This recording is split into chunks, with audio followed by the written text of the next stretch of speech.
So, Telos is the third studio album from the Russian-German EDM producer Zedd.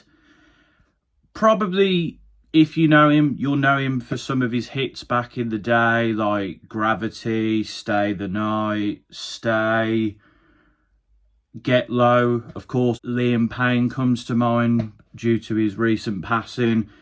Zedd had some quite big hits back in the day and was one of like the hot EDM producers in like the early to mid 2010s.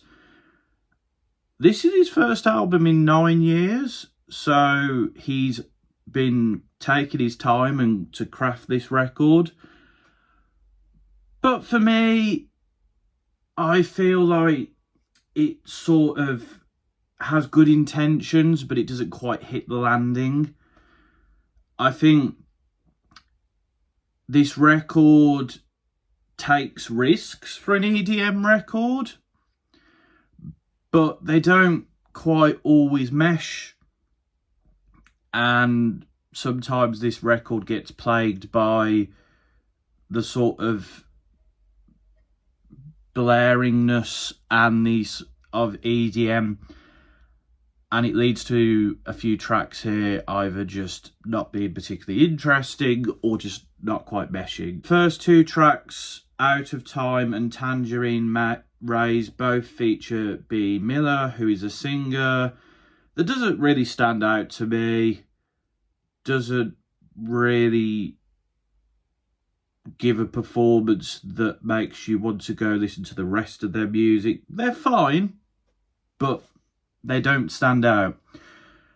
The former track has like these orchestral elements and it's quite mellow, but then the drops just like bleh, and it just takes you out of it. While the latter is a bit more whimsical. I like the use of the violin, and the drop's a bit better, but again it feels weirdly contrasted with the sound. Like these first two tracks are trying to be quite chill, quite whimsical, but the drops feel very out of place. The EDM on some of these songs just, it feels like it's there because that's what Zedd is known for. He's trying to do something different, but at the same time he's not going all the way. And that's probably my biggest problem with this record.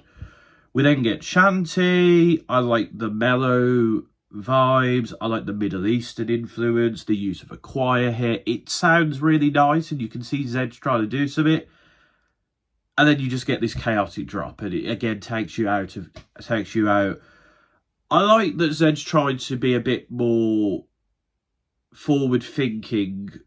Maybe not forward thinking, but his musicality isn't just typical EDM here. But I feel like because of the constraints of what you can do with EDM, he's kind of left with these tracks that just kind of feel a bit all over the place. So Gravity is one of the better tracks on here. Boehner gives this calm delivery which matches the more chill beat.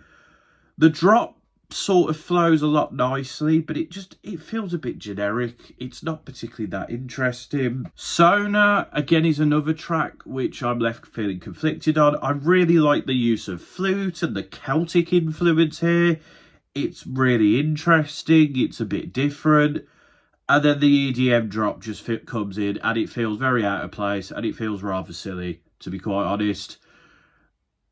It feels like that if Zedd wanted to make a record like this, well, at least the first half, he should have been doing it with a different sound. Second half of the record, we get some decent stuff. I mean, Soda, I will say, blends very well into Lucky. Remy Wolf gives a very good performance. Great energy here, matches the sound. The drop is fine.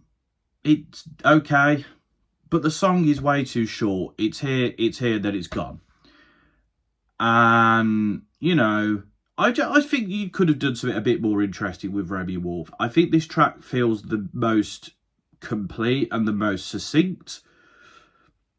But yeah, it's it's a waste of Remy Wolf, in my opinion. I think she brings the performance here, but Zedd doesn't, personally. My only track I like on this record is Dream Brother with Jeff Buckley. I like the tech house influence. It builds up nicely, and Jeff Buckley gives a very good performance. The vibe of the track and them singing both match one another. And the drop is a bit more subtle here, and it feels like the most put together, the most in sync track here. And I'm glad that they didn't waste Jeff Buckley, because I feel like that would be a waste to give something that doesn't really do much for Jeff Buckley. And it feels like the one that matches the vibe this record's trying to do the most. Like, the album cover is this lovely, like, stained glass window with loads of colour in. It's very vibrant. And I think this track matches that vibe the most here. And as for the last 3 tracks of the record, it's like there's dubstep influence. We've got a John Mayer track, which, yeah, the Muse track tries to do things, but Muse give an okay performance and the track sort of just pedals along. Yeah, this record is just, it's not for me, but I have to admire what it's trying to do for the most part. But yeah, I just think in the realms of EDM, you're not going to be able to be as creative.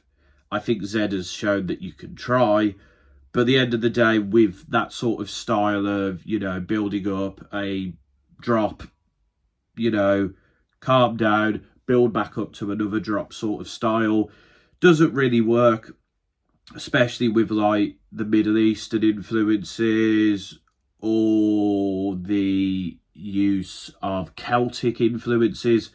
They just don't fit against like these like sort of like EDM type drops. Overall, I admire what this record tried to do, but it's not for me. It's a 4 out of 10. Go listen to the track with Jeff Buckley. The tracks with Bava and Remy Wolf might take your fancy, but a lot of this record is interesting, but doesn't hit the landing, so to speak.